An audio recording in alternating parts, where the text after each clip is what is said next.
So, good day, engineers. So, mechanics of deformable bodies tayo. Then, the topic of this lecture is all about bending stress in beams. Okay? So, we have here the flexural stress. So, ang formula for flexural stress is we have here F sub B is equal to My over I. And for maximum flexural stress is equal to M over S or equal to MC over I. So first, before we discuss the mga variables for flexural stress, so ito muna yung concept niya, no? Okay, let's say, lang gawin nating pen and color yellow tayo. Okay? So this is your beam, no? So pagilid, then ito yung cross-section ng beam nyo. And we have here, once we cut the section of your beam, and let's say we have here the positive moment or positive bending moment that will deflect your beam downward, okay? So recall tayo kapag meron tayong beam, ito, no? Okay? Then kapag yung moment mo ganito, so kapag ganyan yung moment mo, so, magkakaroon ng positive bending moment. So, ngingiti yung beam mo. Wherein, yung top section ng beam mo will undergo compression. Okay? So, magiging compression yan. Then, the bottom part of your beam will undergo tension. Okay? So, kapag ano naman, kapag malungkot naman yung beam mo, recall lang, no? Okay? Kapag ganda naman yung moment, that will cause negative bending moment to your beam. Wherein yung top section ng beam mo will undergo tension. Then, for the bottom part of your beam will undergo compression. Okay? So, sa case dito, we have the moment that will cause positive bending to your beam, no? Wherein, kung makikita nyo yung stress diagram, ito yung stress diagram na tinatawag, lahat ng stress sa top section ng beam mo will undergo compression kasi forces or intensity of forces diyan ay papunta dun sa cross section ng beam, no? So, will undergo compression.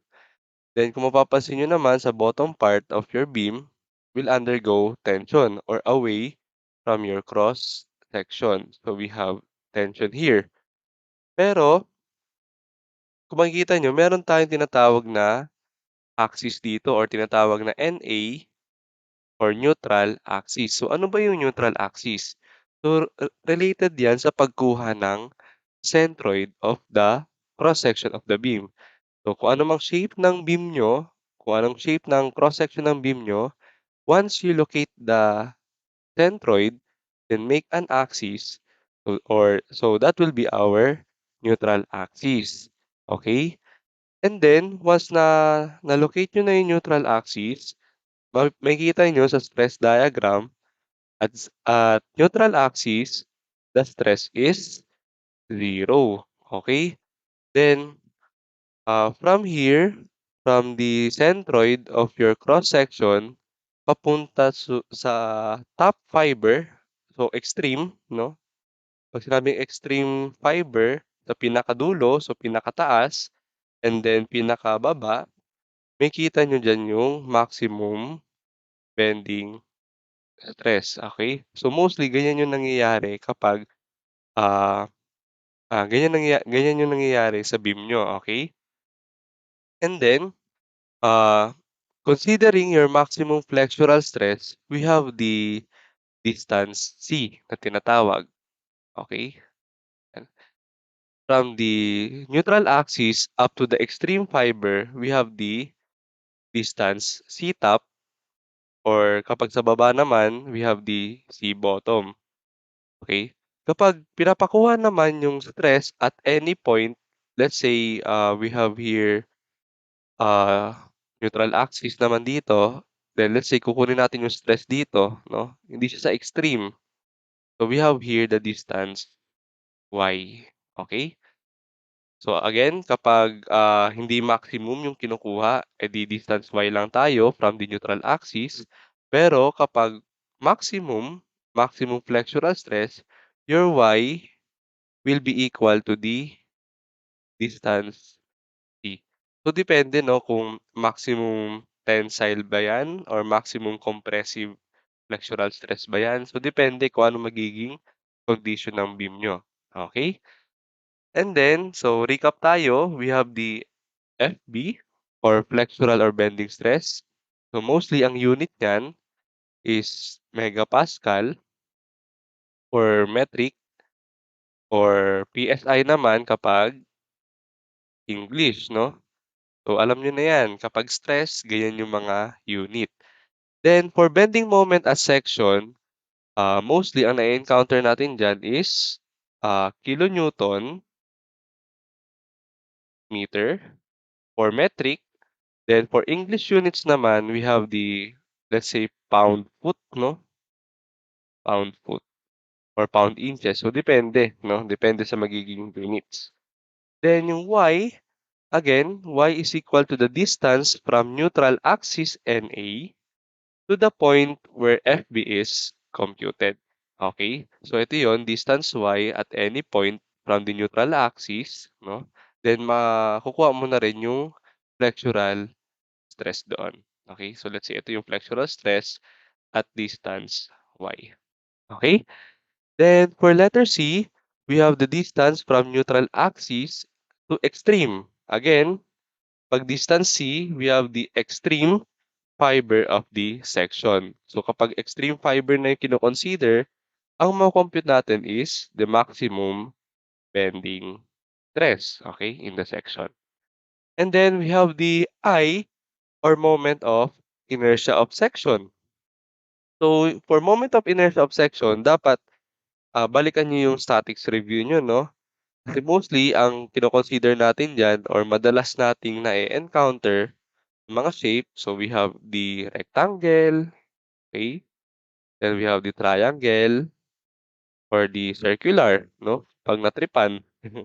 Okay, so depende, no? So balikan natin 'yan, moment of inertia of section rather, then madi-discuss natin 'yan while solving the problem.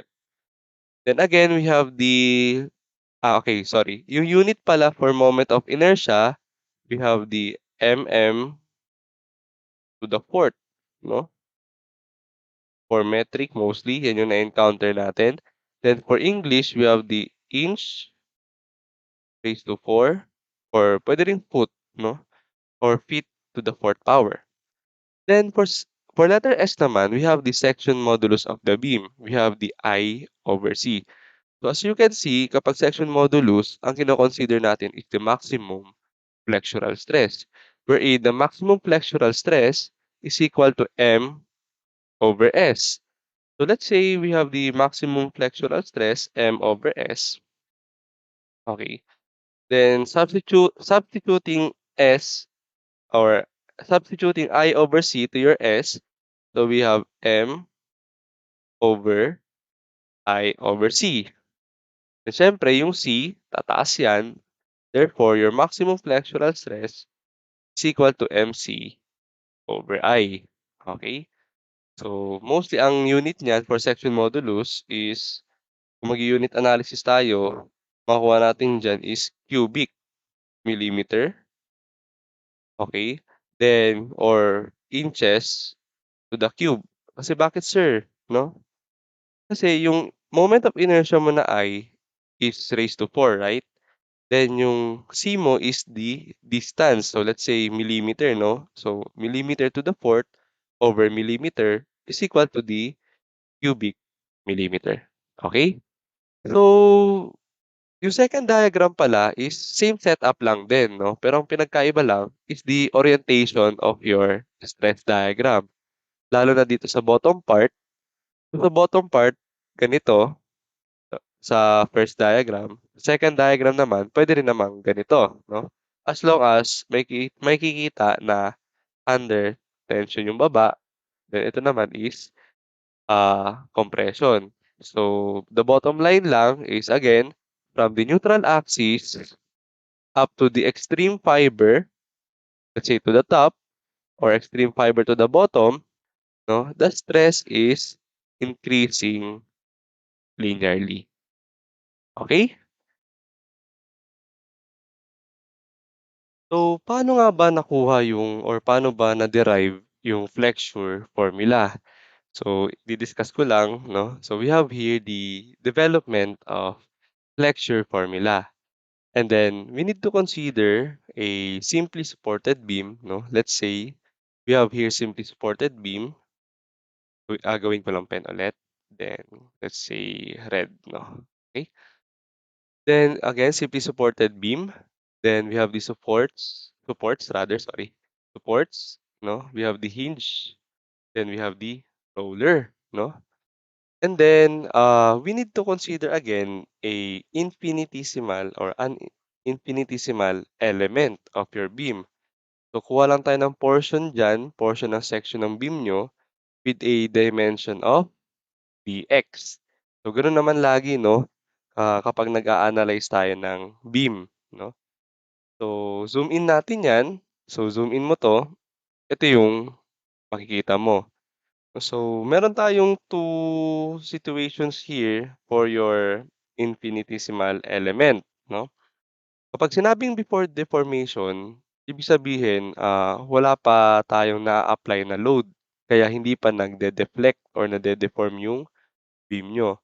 So, initially, so ito yung dx mo, no, along the neutral axis, then you have the rectangular cross section, no? So, paano nga ba ulit malolocate yung neutral axis? So, ano bang centroid ng rectangle? So, we have here mostly kalahati lang ng height mo, h/2. And then, gawa ka ng axis doon, then you have here neutral axis. Then again, you have your dx here along the neutral axis.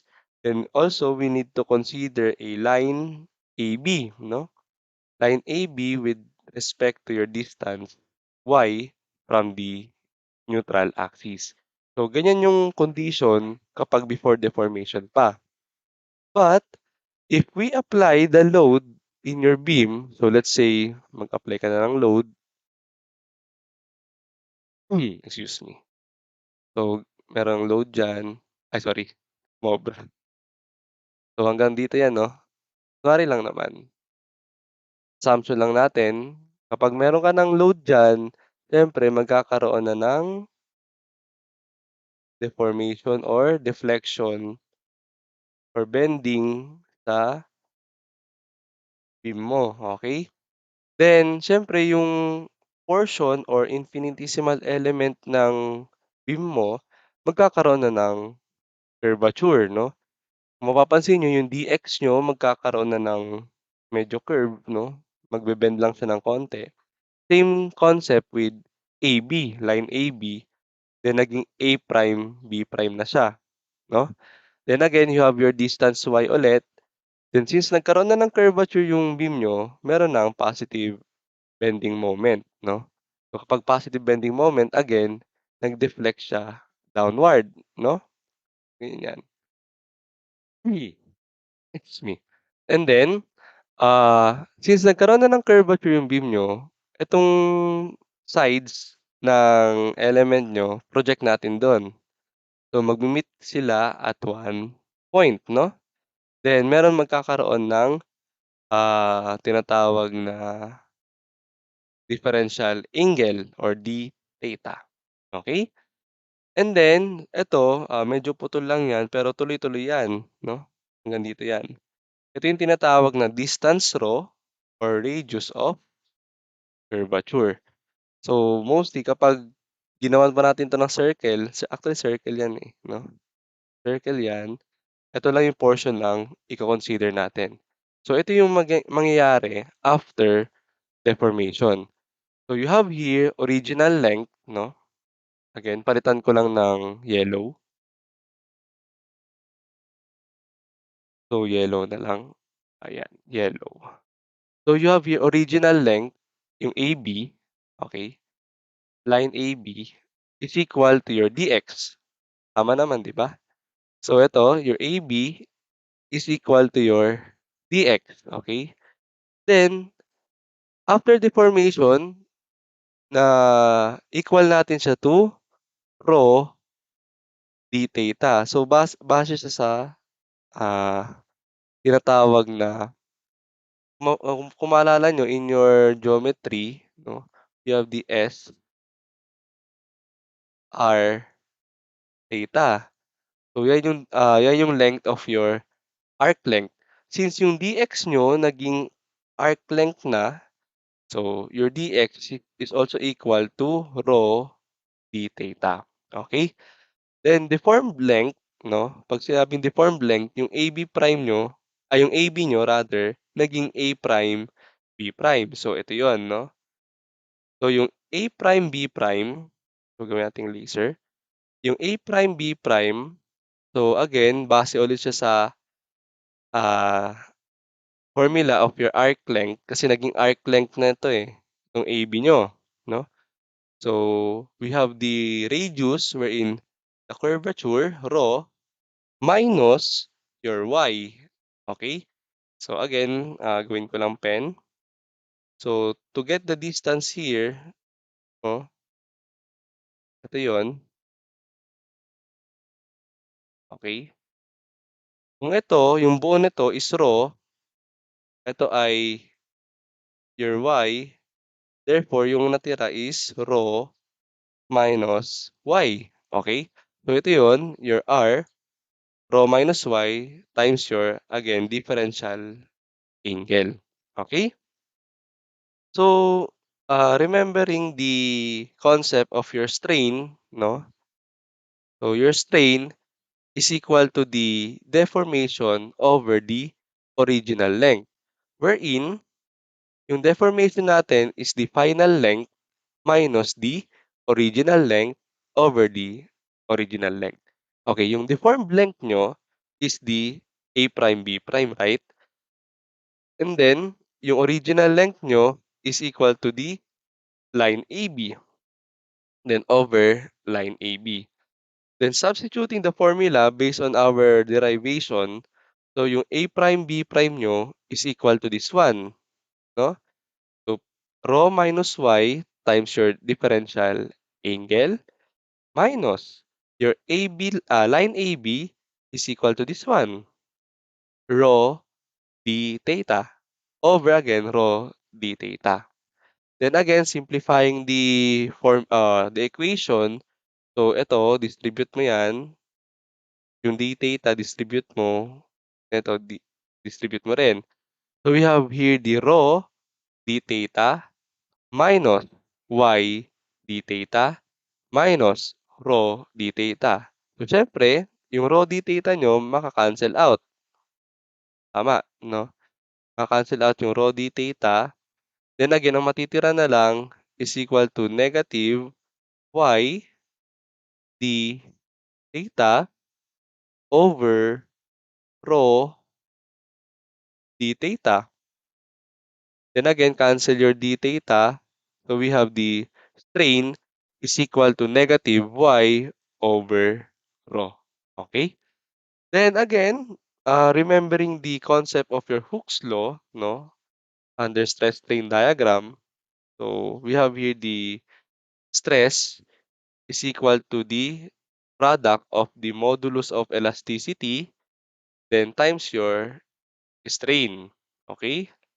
Then again, substituting your strain here, so we have the stress is equal to the modulus of elasticity times the negative y over rho. So that will be your equation number 1.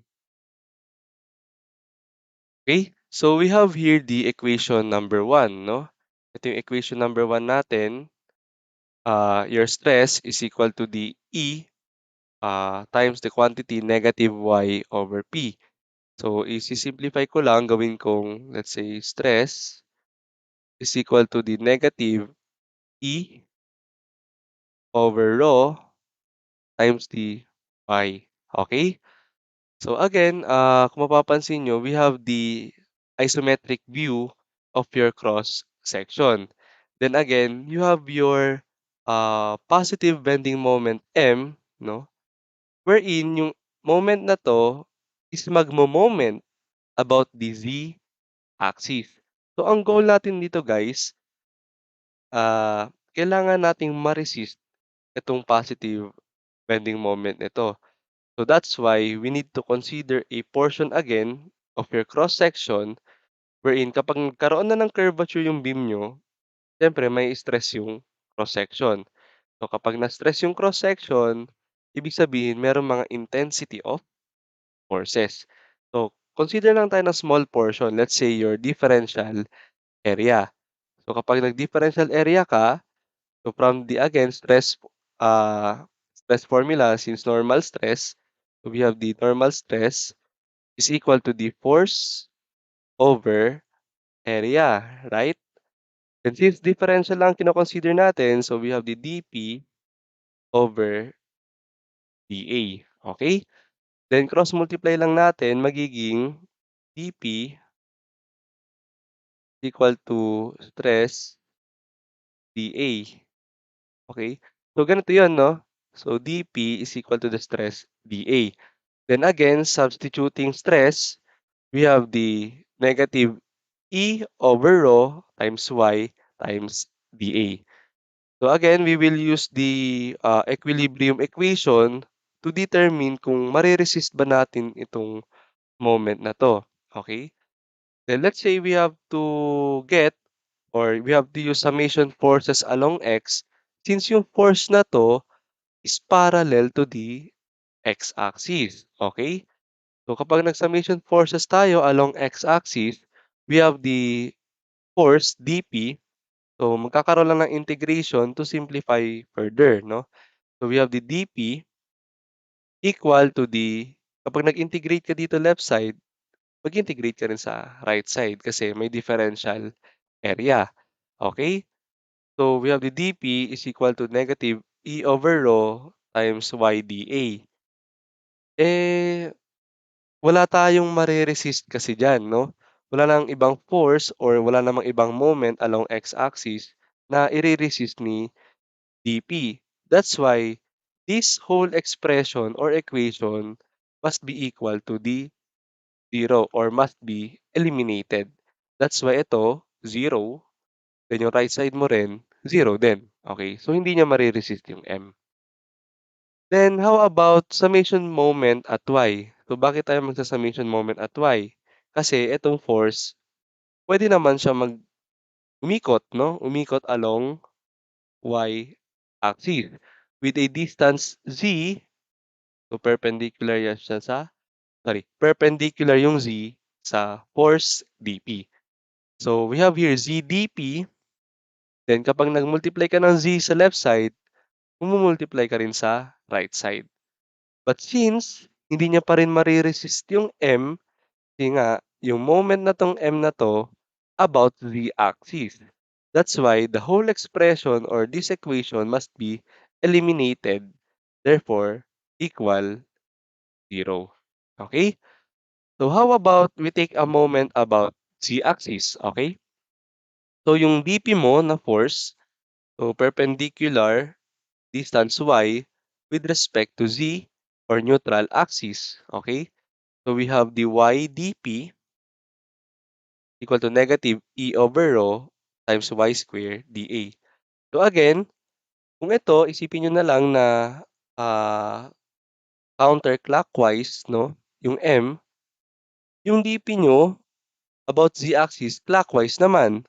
Therefore, mare-resist niya yung M, wherein yung M equal to the Y dP. So, na-maintain yung equilibrium. So, ito expression na to na Y dP will be converted into M.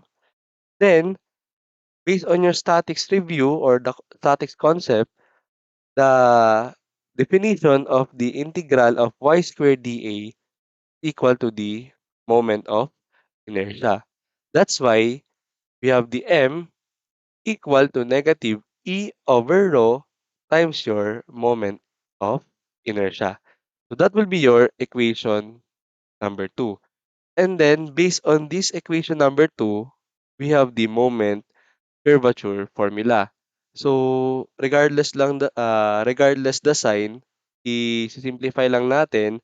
So we have yung EI, ibababa ko lang. So we have the M over EI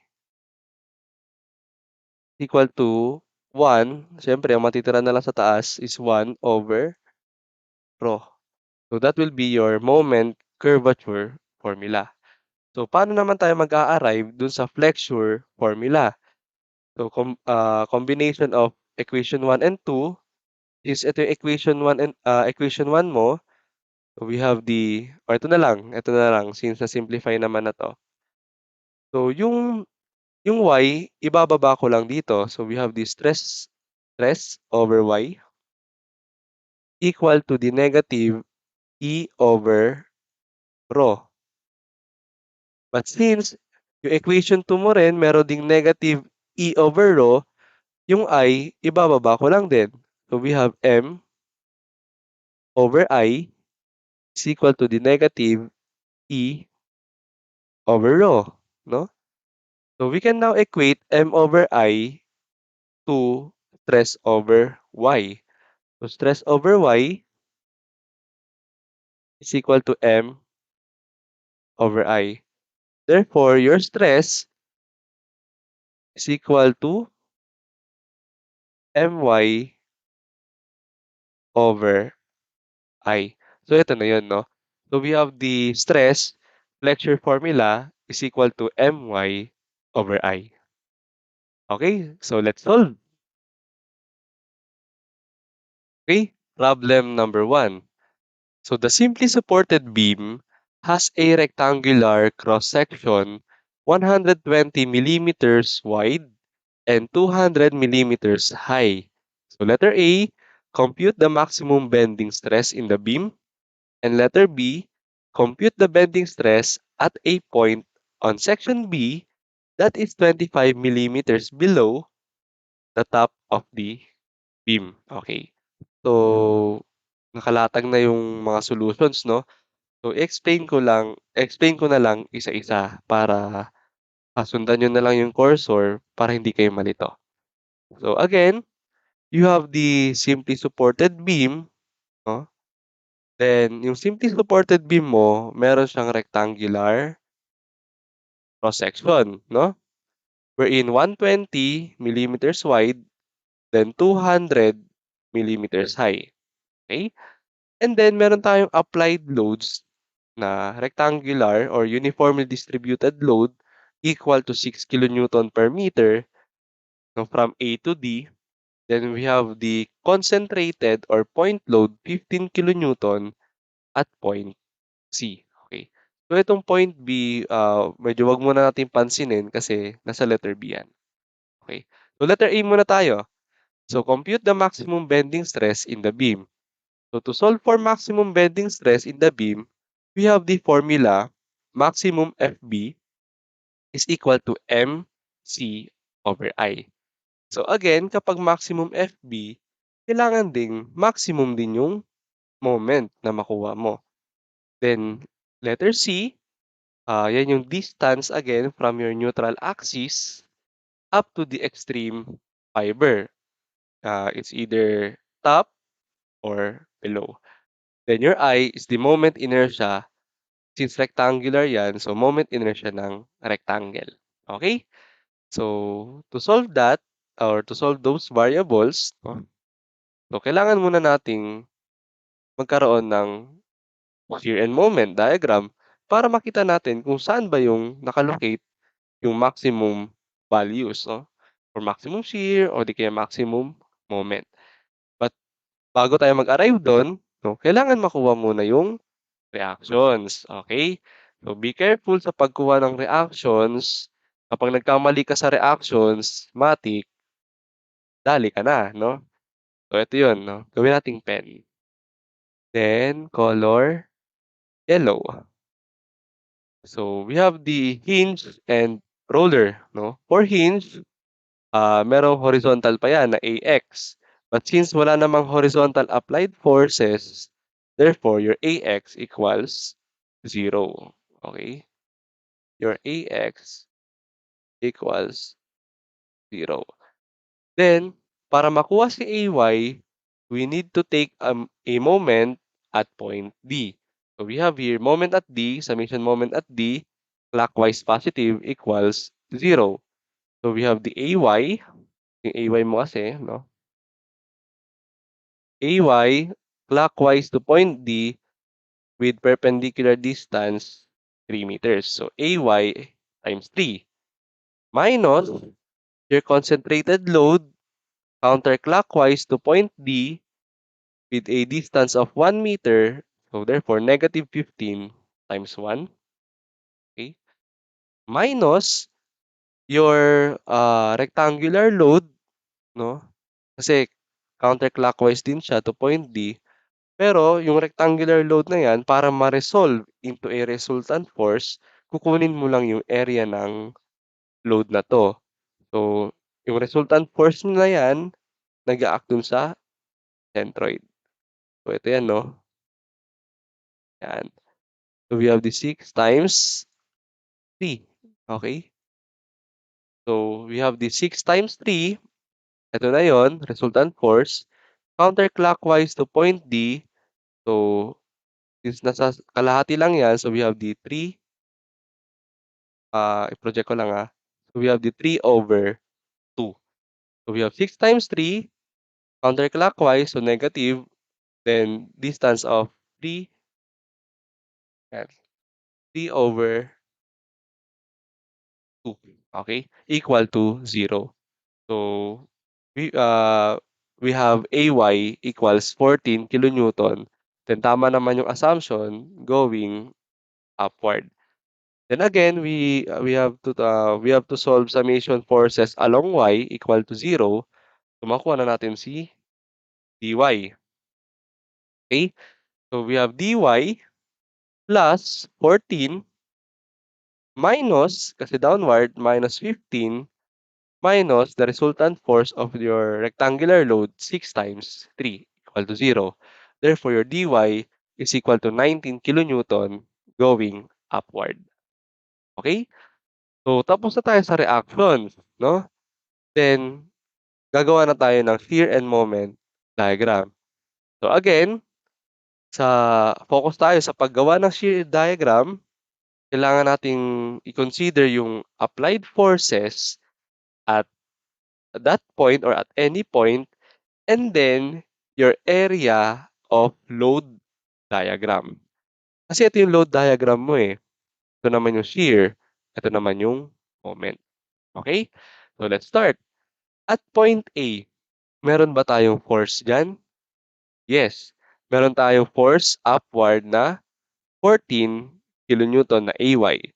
So, aangat tayo. So, we have the positive 14. Okay. Then, from A to C, no, since yan yung segments natin, from A to C, ano naman yung area ng load diagram?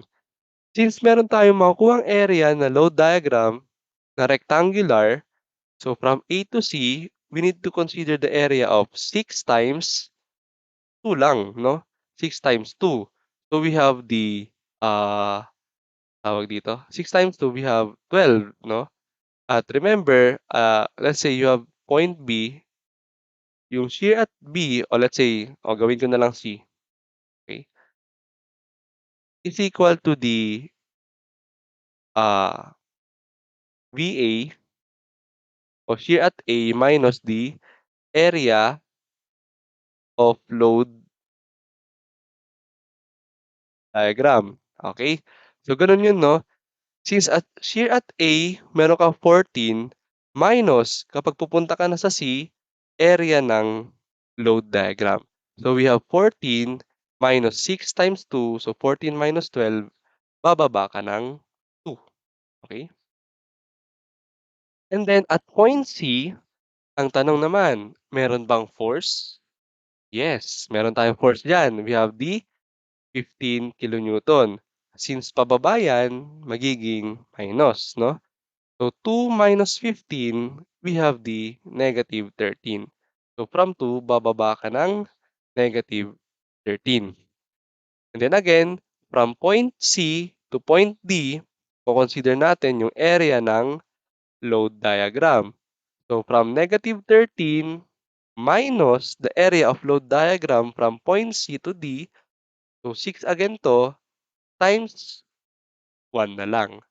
So negative 13 minus 6 times 1, we have the negative 19. Okay? And then, para mag-zero yung shear diagram mo, check natin, no? Kung yung force ba at point D, meron bang force dyan? Meron. Merong 19 kilonewton upward. So, positive. So, negative 19 plus 19, therefore, 0. Okay? So, ganyan yung shear diagram nyo. At saka, bakit naging line ito, no? So, ito yung tip lang. Pag yung load mo, 0 degree kasi horizontal yan. Therefore, your shear diagram, magpa-plus 1 degree ka lang. So, we have 1 degree. And then, kapag moment naman, edi plus 1 ka ulit. So, we have the second degree curve. No? So, kapag second degree, parabolic. Then, kapag 1 degree, line yan. Okay? Next. So, tapos na tayo sa shear diagram. Punta naman tayo sa moment diagram. So, kapag moment diagram naman, ang i-consider natin is kung meron bang applied moment at that point or end, no, area ng shear diagram naman. Okay? So, let's start. At point A, meron ka bang moment dyan? Wala. So, start ka at 0. Okay? From point A to point C, anong area naman ng shear diagram mo? So, kung mapapansin nyo, meron kang trapezoid, no? Ano bang area ng trapezoid? So, we have the 1/2, your height, let's say, ito yun. So, medyo pahiga lang yung trapezoid nyo. So, times 2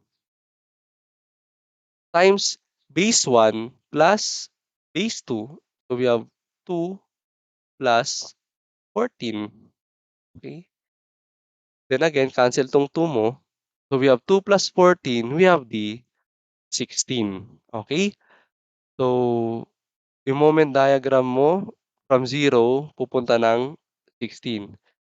So again, ano magiging graph mo niyan? Since naka 1 degree yung shear mo, therefore, naka 2 degree naman yung moment mo. Okay?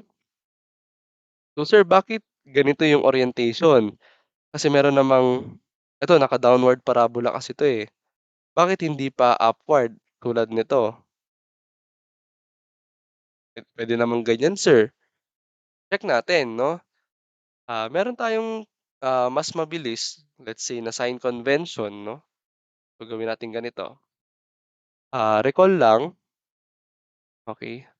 So itong sign convention na 'to 'no, applicable siya kapag curve na yung diagram mo, okey? So dito na part, decreasing, ito naman ay increasing. So negative, negative, positive, positive. So, okey, sabayan niyo ako, ha. Since yung moment diagram mo, magbabase ka sa shear diagram, okey. So regardless the sign, ang first question, from 14 to 2, nag-decrease, nag-increase. Siyempre nag-decrease 'no, bumaba. So 14 to 2, nag-decrease and then, ah, since nag-decrease siya pero nasa positive shear, therefore decreasing, positively. So dapat yung graph mo pa ganito. So pa ganyan 'yan 'no, ah, 'yan, pa ganyan. Okey, na-gets ba? So, gano'n 'yun 'no, okey. And then, so meron na tayong ganyan na curve, decreasing positively from 14 to 2, then nasa positive shear ka. Therefore, ang graph mo pa-downward, parabola 'no, hindi siya pangiti 'no. Okay, next. So from point C to D naman, check natin kung magze-zero ba yung moment diagram. So again, kapag moment diagram, consider mo yung area ng sphere ulit. So we have the 16, ito ulit trapezoid ulit 'yan. So again, we have the 1/2 times height ulit. Ito na lang yung height natin, we have the 1, okey. Then, ito naman ay regardless the sign lang, kasi dimension tayo. So 13 plus 19, okey. So 13 plus 19, we have 32. 32 times 1, 32 ulit. Then 32 divide 2, we have the 16. At since negative shear ka dito, so 16 minus 16, therefore 0. Okay? Since ito, yung shear mo naka 1 degree, dapat yung moment diagram mo naka second degree. So sir, bakit 'pag ganyan naman palungkot ulit? Hindi ba siya puwedeng 'pag ganito, 'no? So check natin ulit. Erase ko lang 'to, then pen ulit. So check natin, yung shear diagram mo from point C to D, we have 13 to 19. So ibig sabihin regardless the sign, nag-increase 'no, from 13 to 19. So increase siya, check. And then kaso nasa negative shear ka, so nasa negative ka. So increasing negatively. So ganito naman yung, ah, graph mo. So dapat pa ganyan, 'yan. Okey. So we have the second degree here 'no, moment diagram. So based on your moment diagram, ang maximum moment mo is at point C, located at point C with a magnitude of 16 kilonewton meter. So yun na yung check na tayo diyan, check na tayo sa M, so 16 kilonewton meter. Then how about C 'no? Kapag C naman, so again, distance from neutral axis to the extreme fiber. So locate muna natin kung saan ba yung centroid ng rectangle. So yung location ng centroid of rectangle, h/2 lang, 'di ba? So h/2, so we have the 100, 100. So ibig sabihin, ito na yung magiging C mo 'no, C top, ito naman C bottom 'no. But since equal naman siya, therefore your maximum FB at bottom is equal to the maximum, bending stress sa top 'no. So kung mapapansin niyo, paano ba kunin yung C? Eh, therefore 100 'no.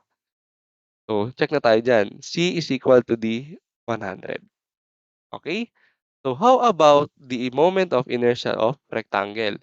So 'pag sinabing moment of inertia, centroidal 'yan 'no. So centroidal, okey, moment of inertia ng rectangle. So ano ba yung moment of inertia ng rectangle along about its centroid? So we have the BH cube over 12 'no. So we have the 120, your base, times your height na 200 cube over 12. So we have 80 times 10 raised to 6 millimeter to the fourth, 'no. Okay. Then substitute it to your I 'no. So we have 16, your moment, times 100, your C, over your inertia, 80 times 10 raised to 6 'no. Pero sir, bakit may mga 1,000 dito 'no? So, again, unit analysis tayo. Kung yung 16 mo kilonewton meter, okey? 'Di baka may magtanong na naman, bakit may red mark diyan na 1,000? Alam niyo na 'pag red mark 'no, matic importante 'yan. So, kilonewton meter yung moment mo, times yung C mo is millimeter, okey? Then again, yung moment of inertia mo is millimeter, to the fourth. So dapat, yung meter mo gawing millimeter. So we have gawin nating red mark para mas malupit. Okey, wait lang. So red mark. So we have the, 1,000 millimeter over 1 meter, tama? So cancel na yung meter mo diyan. So goods ka na. Eh, ano pa yung isang 1,000 sir? Siyempre yung kilonewton gawin lang nating newton. So mag-times ka lang ng 1,000. Kaya dalawa yung 1,000 mo diyan para kapag newton over square millimeter kasi cancel 'to, eh. So millimeter, millimeter, so matitira na lang 2. So eto naman magiging newton. So newton over square millimeter magiging megapascal, okey? So we have 16 times dalawang 1,000 times 100 over 80 times 10⁻⁶. We have the maximum bending stress equal to 20 megapascal. Kaya kung mapapansin niyo at section C, located kung saan yung maximum bending moment, ito yung stress diagram. So again, at neutral axis, the stress is 0. Then again, increasing linearly up to the extreme fibers, to the top and to the bottom. Then again, equal yung magnitude kasi rectangular naman yan. So we have the 20 megapascal in, let's say, tension, kasi tension to eh. Positive bending moment ka dyan. Then, compression naman sa taas. Okay? Next, letter B. Compute the bending stress at a point on section B that is 25 millimeters below the top of the beam.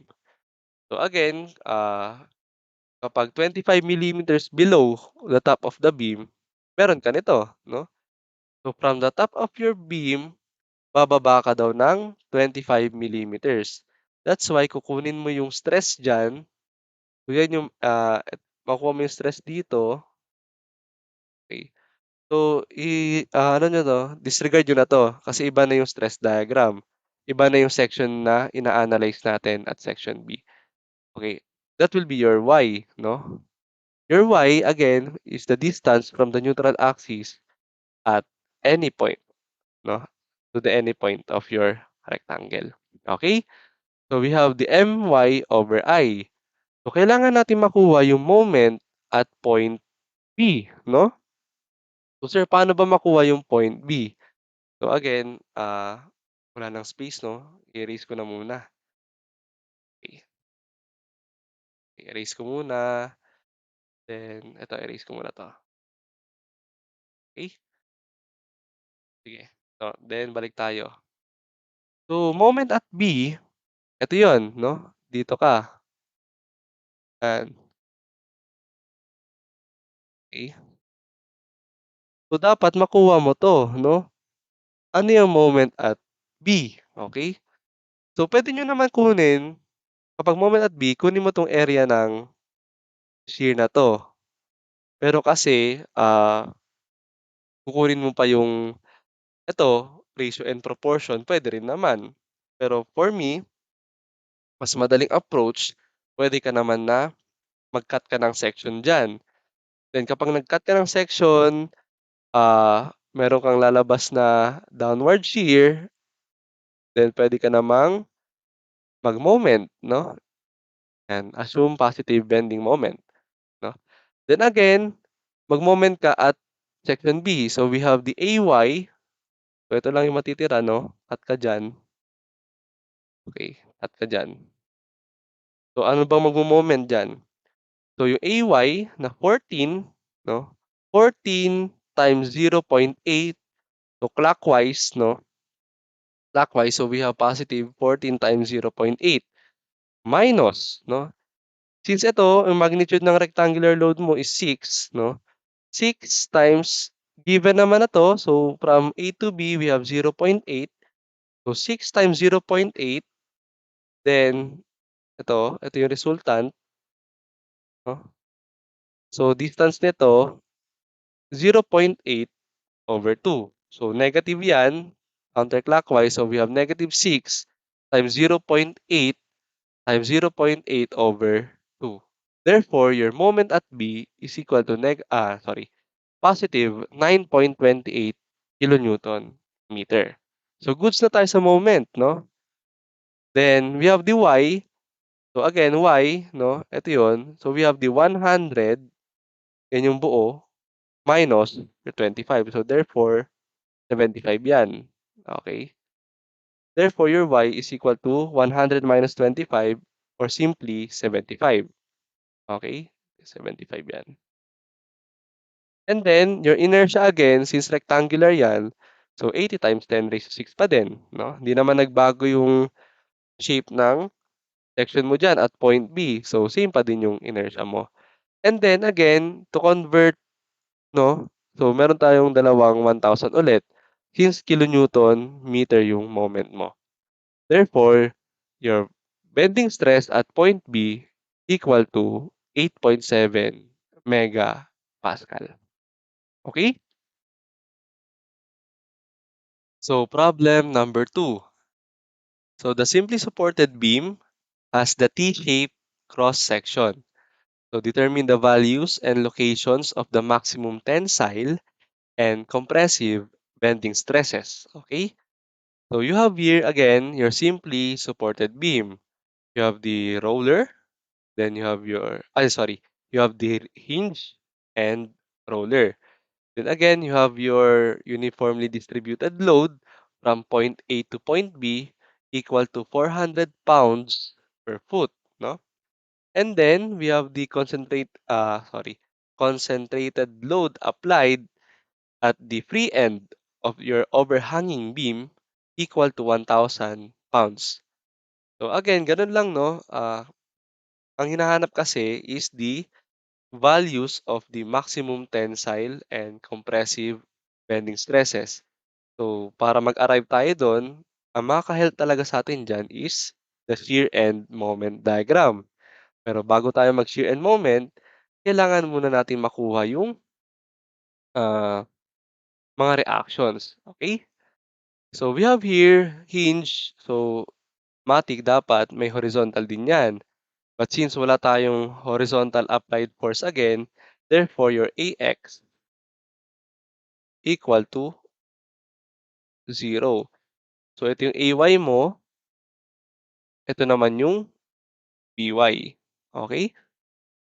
So, let's take a moment at point B equal to 0 clockwise positive. So, we have the AY clockwise to point B with a distance of 10 feet. Therefore, AY times 10. Then again, we have the 1,000 pounds clockwise again to point B with a distance of 4 feet. So, we have positive 1,000 times 4.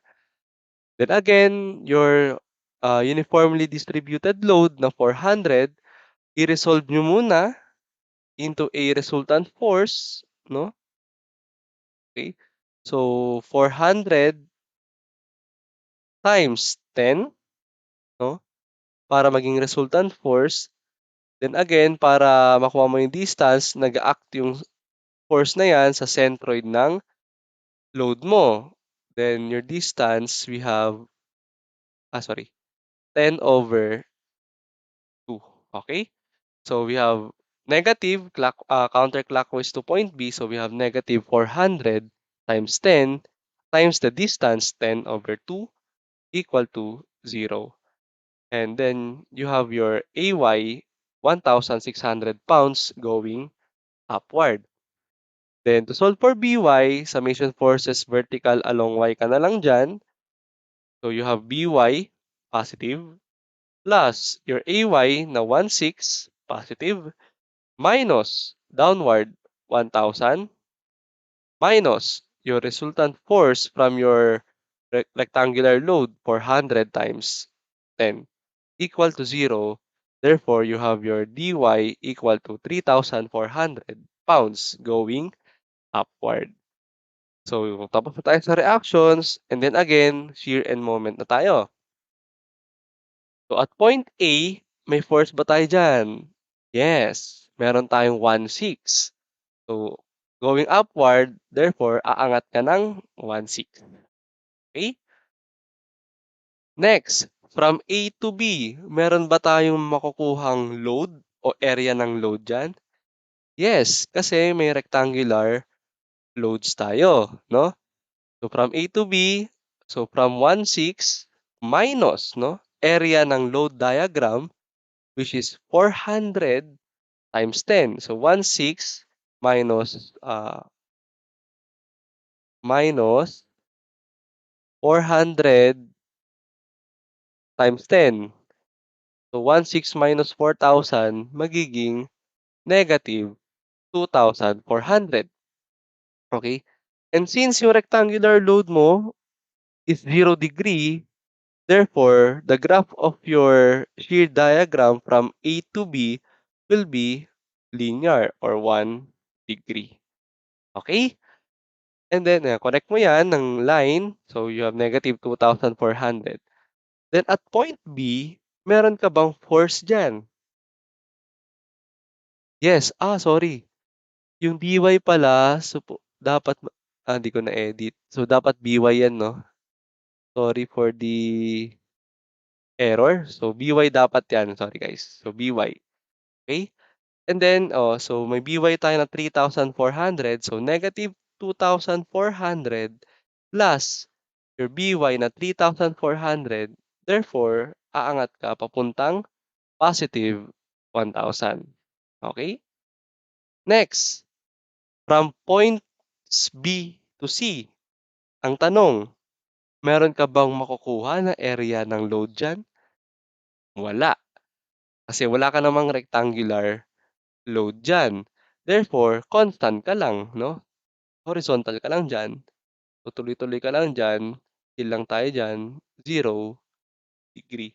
So, ganun yun, no? Kapag wala kang makukuhang area ng load sa load diagram mo, therefore, your shear diagram will be horizontal, no? Walang magbabago sa shear mo. So, 0 degree ka lang dyan. And then, at point C, meron ka namang downward 1,000. Therefore, 1,000 minus 1,000, magzi-zero na yung shear mo. Okay? Then again, don't forget to locate your, what's this? Zero shear.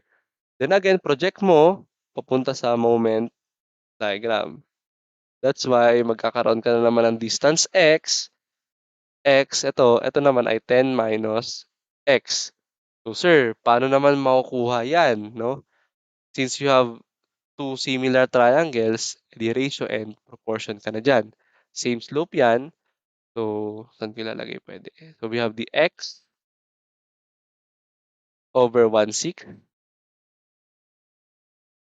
equal to 10 minus x. Regardless the sign ha. So, 2, 4. Okay. So, paano natin makukuha yan? So, shift solve nyo na lang your favorite method, no? So, ako magkukuha rin ako ng calcu. So, we have x 1/6 is equal to 10 minus x 2, 4, no? So, we have the x equal to 4. So, ito, 4 feet daw yan. Ito naman, 10 minus 4, we have the 6 feet. Okay? So, 6 feet yan. Okay? Para, pag gagawa tayo ng moment diagram, magamit niyo yung mga distance na yan. So, next, we have the moment diagram. Again, magpo-focus tayo at that point kung meron bang applied moment. And then, from point to point, consider natin yung area ng shear diagram. Okay? At point A, may moment ba dyan? Siyempre, 0, wala. So, start ka dyan, 0. Next, okay, location of zero shear para magkaroon ng turning point yung moment diagram mo. So, at x equals 4 feet, ano yung moment mo dyan? So, kunin mo lang yung area ng shear diagram mo na to. So, area ng triangle, so we have 1/2, okay, 1/2 times your height na 1/6, then base naman na 4, no? So, cancel ito, 4 divide 2 magiging 2 na lang 'yan. So, 1,600 times 2, you have your 3,200. Okay? Kung 1 degree 'yan, dapat ito second degree. So, sir, parabolic 'yan, bakit hindi naman upward? So, tulad kanina, so ire-recall ko lang, saan ko ba siya puwede ilagay? Okey, so dito na lang siguro 'no? Ay hindi, wait lang. Ito. 'Yan. So again, positive, negative, negative, positive. Ito decreasing, ito increasing, okey? So, eto from 16 to 0, nag-increase. Siyempre nag-decrease, bumaba 'no? And then ang cover niya is positive shear, so decreasing positively. So dapat yung graph mo ganito, malungkot 'no? Okey. So ito yun 'no, ito yun. Yan. Okey, next. So paano naman makukuha from your zero shear papunta dun sa point B? So again, from 3,200 'no, wala ka namang applied moment diyan sa load mo. So 3,200 ka lang diyan, minus kasi ito ay negative, ito positive shear 'to. So negative, so 3,000 minus the area of the triangle. So we have 1/2 times 2, 4 times your 10 minus x equal to 6, okey? So ito, 6 divide 2 magiging 3 na lang 'yan. So 2,400 times 3. So 2,400 times 3 is 7,200. So 3,200 minus 7,200 will be negative 4,000. So from the location of your zero shear papunta sa B magiging negative 4,000. At since naging 1 degree 'to, therefore ito ay 2 degree ulit, okey? So check natin ano magiging graph niyan, masaya or malungkot? So confirm natin sa sign convention. So from 0 to 2,400 regardless the sign, so increasing siya. But since negative shear, so sa negative side siya, so increasing negatively. Therefore, ang magiging graph mo 'pag ganito 'no, 'pag ganyan, palungkot. Okey? Nage-gets ba yung concept? Okey, next. So from -4,000 wala ka namang applied moment diyan, dito sa point B, so diyan ka lang 'no. And then from points B to C, anong area ng shear diagram mo? So nasa positive ka na, therefore -4,000 plus the area of this rectangular shear diagram. So -4,000 plus 1,000 times 4. So positive 4,000. Therefore, -4,000 plus 4,000, your moment diagram magiging 0. Okay, so goods. Goods tayo diyan, okey? So tapos na tayo sa shear and moment diagram. Ay, by the way pala, since 0 degree 'to, dapat ito ay 1 degree. So line naman, line. Connect mo ng line, okey? So tapos na tayo diyan. Ngayon, anong next na natin kukunin? Kunin muna natin pala yung magiging inertia ng T-shape cross section. Since hindi siya tulad nung previous problem na rectangular lang, so kapag nag-cut ka sa or gumawa ka ng neutral axis sa rectangle, so symmetrical. 'Pag sinabing symmetrical, pantay yung taas, pantay yung baba. Pero dito, medyo irregular na 'no, hindi na siya symmetrical. That's why hindi na siya simply h/2 lang, hindi gano'n 'no. So, kailangan muna nating i-locate yung centroid ng T-shape na 'to, composed of two rectangles. Puwede kasi nating gawin 'yun, eh, hatiin natin sa iilang shape. So, gawin ko nga munang red 'to, red 'yan. Hahatiin natin 'yan dito, puwede 'no. Okay. Then then again, mag-set lang tayo ng neutral axis, assumption lang. Kung mag-assume tayo ng neutral axis diyan, yan. Ito yung neutral axis mo ngayon. But since hindi mo alam, since nag-assume ka lang, you can designate, let's say, y bar, 'no? Ito yung magiging reference line natin sa baba. Puwede kayong mag-reference line sa taas, as long as consistent kayo. Pero ang gagawin ko, mag magre-reference ako sa baba. Therefore, you have your y bar, let's say, 'no, from your neutral axis up to your reference sa bottom, so y bar, 'no? And then, kapag na-locate mo na yung y bar from your neutral axis to your reference, then consider mo na yung dalawang shape na hinati mo, 'no? Ito yung rectangle 1, 'no? Ito yung rectangle 2, okey? Then locate mo yung centroid of each rectangle. So sa rectangle 1, 'no, ang centroid niyan eto. So you have your y1, okey? Y1. Then ito naman centroid ng rectangle 2 na 'to, ito yon. Then project mo up to your reference line sa bottom, you have your y2, okey? So since magso-solve naman na yung y1 pati y2, so papaano? So yung y1, so ito yung height mo, centroid ng rectangle h/2. So h mo is 8, so 8/2, we have the 4 inches. Then your y2, so kalahati lang, so 0.8, ito yung height ng rectangle 2 mo, divide 2 mo, yun yung, ah, ito yun 'no, 0.8/2. Since nag-reference ka sa bottom, ipa-plus mo yung 8, okey? So ito yun. So your y2 is 0.8/2 plus 8 equal to 8.4 inches.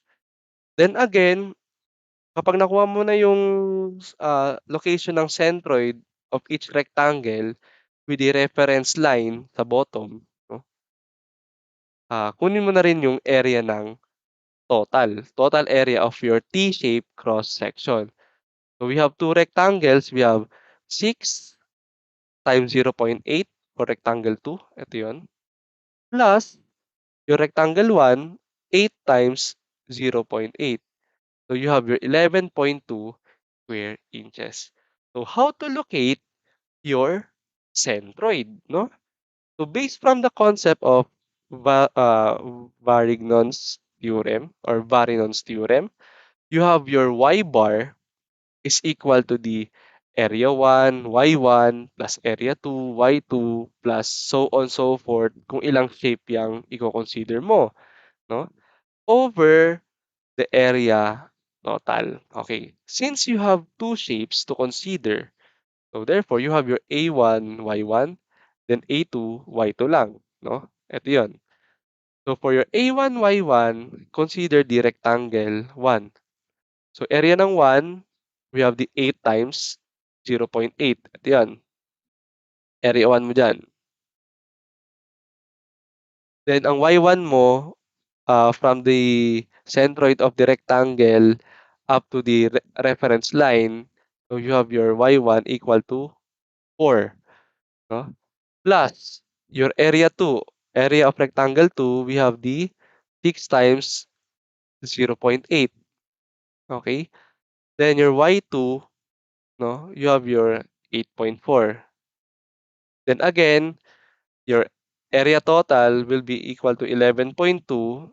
So to evaluate your y bar, no, yung y bar natin from neutral axis to your reference line will be 5.8857 inches. Okay?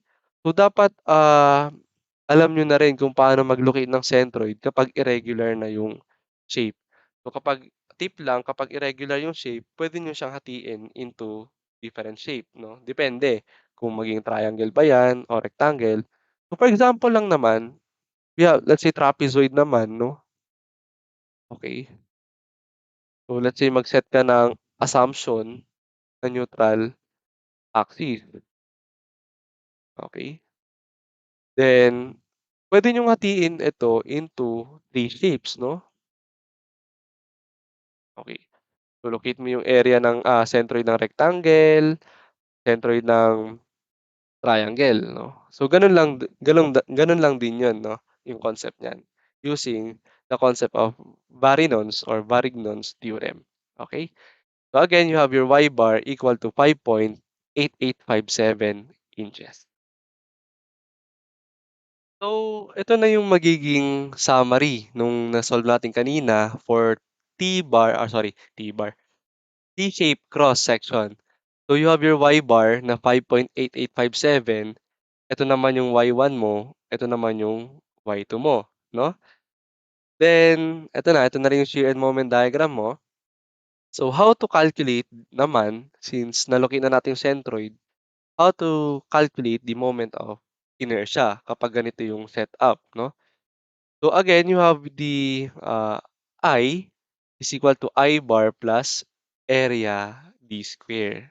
Sir, paano naman 'yan, 'no?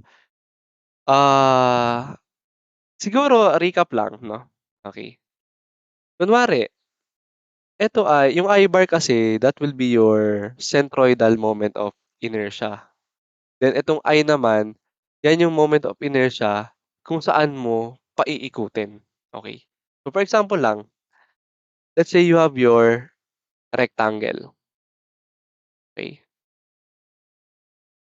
So ito yung ano mo, ito yung centroid mo, h/2 lang 'yan, okey.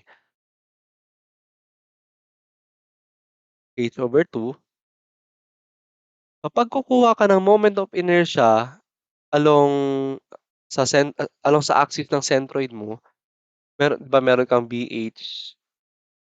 over, BH cube over 12.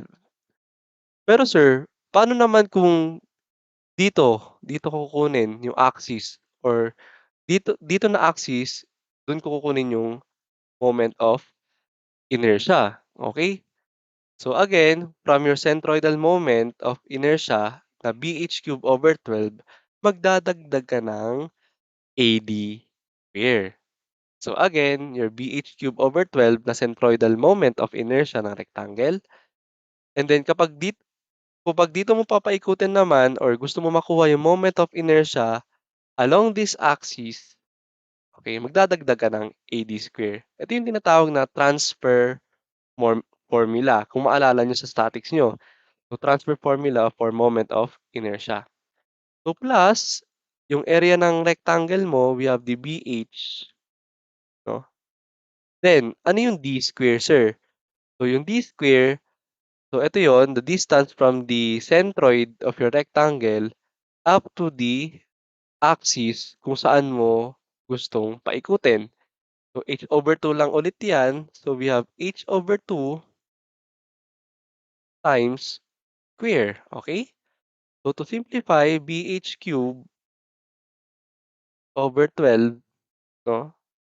Plus, so BH, so H times H square, so we have BH cube again, no?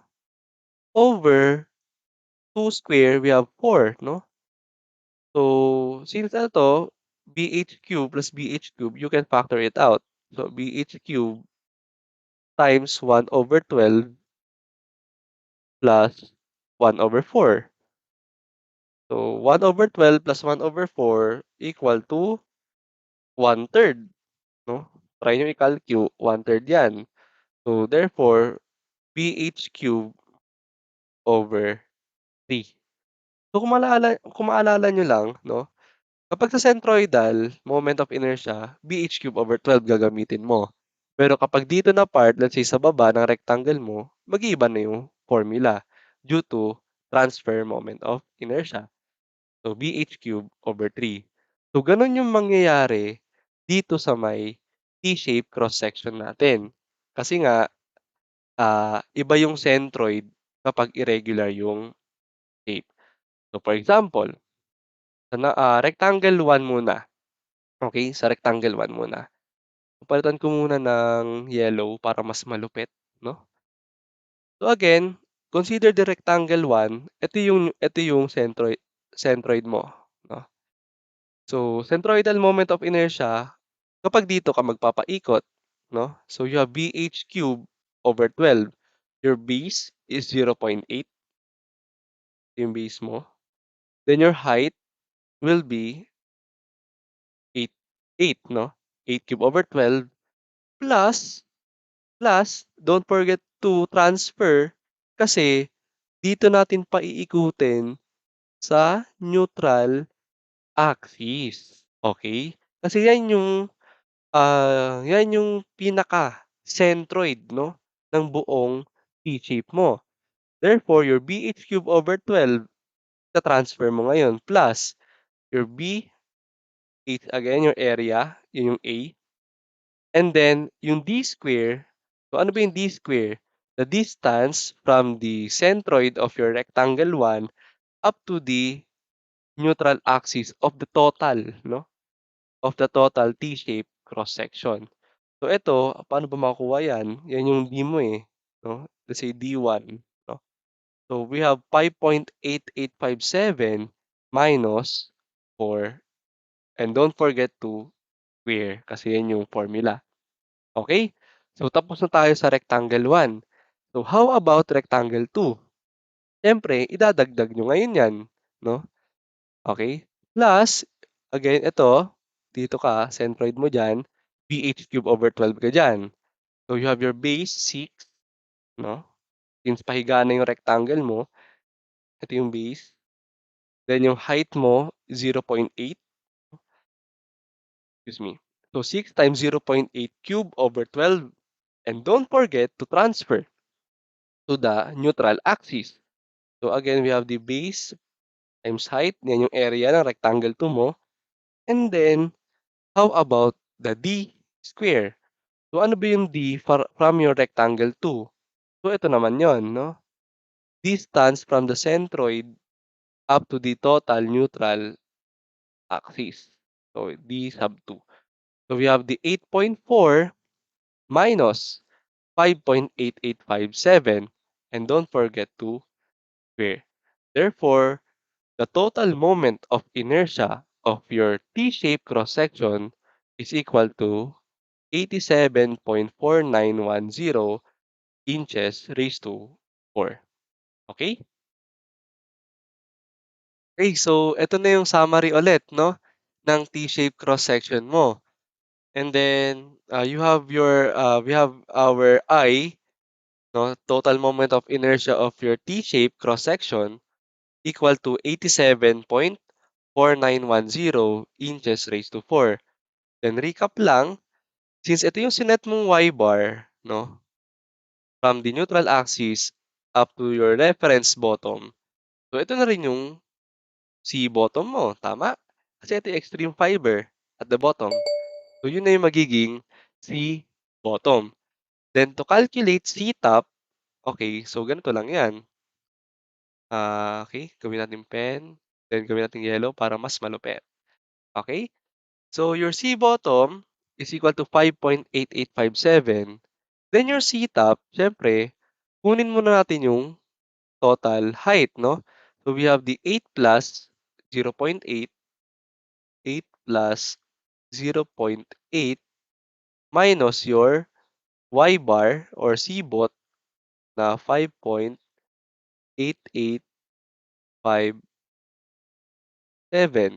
So equal siya sa 2.9143 inches. Okay? Then, ang tinatanong kasi guys, determine the values and locations of the maximum tensile and compressive bending stress. So ito na yung analysis talaga, no? So paano ba natin madi-determine kung saan yung maximum tensile and compressive bending stress? Okay? So take a look in your moment diagram. Kasi doon naman tayo kukuha ng bending stress, eh, 'di ba? Sa moment. Okay? So, in your positive moment, okay, kapag nag-positive bending moment ka, anong mangyayari sa beam mo? Ngingiti. So, from A to this point, 'no, medyo ngingiti yung beam mo. Okay? Yan, ngingiti. Dito ko na lang 'yan. So, hanggang dito 'yan 'no. And then, from this point to this point, nagkaroon ka naman ng negative bending moment. So, kapag negative bending moment, malulungkot yung beam mo. So, magiging ganito siguro, 'yan. Excuse me. So, ganyan yung magiging, orientation ng beam niyo once you apply this load. Okay, so ganito yung maging analysis. So, kapag positive bending moment, ngingiti yung beam mo. Therefore, your top fiber of your beam will undergo compression. Then sa baba naman magiging tension, tama? And then, kapag sa negative bending moment naman, which is malulungkot yung beam mo, yung top fiber ng beam mo magiging tension, then yung baba naman is magiging compression. Ayan guys, sobrang mahalaga niyan 'no, pag-a-analyze ng bending moment, okay? So, sa positive moment mo, anong maximum? Makikita natin na 3,200 positive, 'yan yung maximum. So, located siya at x equals 4 feet 'no? Ito kasi dito tayo magre-reference, eh. So, 'yan yung x mo equals to 4 feet. So, nagre-reference tayo mostly at the left end of your beam. So, at x equals 4 feet, your moment is equal to 3,200 pound-foot. So, iche-check natin ngayon at that section 'no, at that section, okey, kung ano ba yung mga stresses involved diyan. Okey. So, to solve for, let's say maximum, di pa natin alam, eh, di pa natin muna alam kung maximum ba 'yan. So, let's say tensile stress at x equals 4 feet. So, we have the, My/I or MC/I. So, we have the moment 3,200, okey? Then times your since yung, tensile 'yan, yung tension, okey, nasa baba 'no? Therefore, ang magiging C mo, ito yung M mo, eh, ito yung C mo. So, ang magiging C mo for tensile will be bottom. Okey, ito yung medyo nakakalito na part. So, guys makinig kayo, be careful. Since sa bottom part yun yung nag-tensile, ang iko-consider mong C siyempre yung bottom. That's why 5.8857 over your I, eto 87.4910. So, sir bakit may 12 dito 'no? Yan na naman, red mark na naman 'yan. So, siyempre conversion 'yan. Kung unit analysis tayo, your 3,200 will be pound-foot, okey sabihin nating pound-foot, times your C, okey? Yung C mo kasi in terms of inches. Then, your moment of inertia mo in terms of inches rin raised to 4. That's why your feet gawin mong, inches. So, we have 12 inches in 1 foot, right? So, cancel foot. So, we have 2 inches sa taas. So, cancel natin 'yan. May matitirang 2 inches sa baba. Therefore, pound per square inch. So, magiging resulting stress mo, ang unit nun is PSI, okay? So, we have here the tensile stress at x equals 4 feet, let's say 2,583.2472 PSI. Let's say hindi pa natin alam 'no, kasi iko-compare pa natin. Then how about the compressive stress at x equals 4 feet? So again, here's your moment, 3, 2. Ano ba yung nag-compress? Sa taas o sa baba? Sa taas, syempre. Therefore, consider the T-top, no? Ito naman si bottom nito, bottom. T-top, then again, don't forget to convert times 12 over your inertia. Now, 1,279, sorry, your inertia 87.4910. Therefore, your compressive stress at 4 feet at x equals to 4 you have 1,279.0929 PSI. Okay? Okay, yun pa lang. At x equals 4 feet. How about the negative part naman, no? Ito kasi yung positive bending moment mo. Siyempre, consider din natin yung negative bending moment, wherein located at x equals 10 feet, right? No? So, yan yun. At x equals 10 feet. Ito yun. At x equals 10 feet. Okay? So, at x equals 10 feet, nagkaroon ka ng negative bending moment dyan. Therefore, your top fiber will undergo tension. Then, bottom fiber mo will undergo compression. So, for tensile stress at x equals 10 feet, consider the moment 4,000. Okay? Then, ano yung C na gagamitin mo? Ano ba yung nag-undergo ng tension? Yung top. Therefore, consider T-top na 2.9143.